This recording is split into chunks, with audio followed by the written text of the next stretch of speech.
Hi friends. Akshaya Tritiya ప్రతి ఒక్కరి జీవితంలో అక్షయ తృతీయ రోజు బంగారం కొంటే అదృష్టాన్ని నింపుతుందని భావిస్తూ ఉంటారు.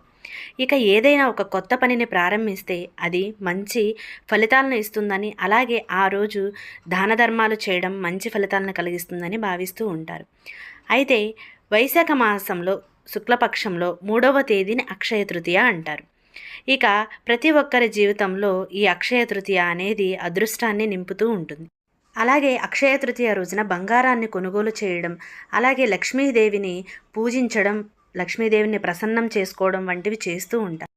కాబట్టి ఈరోజు లక్ష్మీదేవిని పూజించడం, అలాగే దాన ధర్మాలు చేయడం, ఇలా దాన ధర్మాలు చేస్తే ఎంత చిన్న పాపమైనా సరే అది తొలగిపోతుంది. కాబట్టి దాన ధర్మాలు చేయడం, ఇక అక్షయ తృతీయ రోజు అన్నదానం చేయడం వలన మంచి ఫలితాలు కలిగి మీకున్నటువంటి పాపాలు అన్నీ కూడా తొలగిపోతాయి.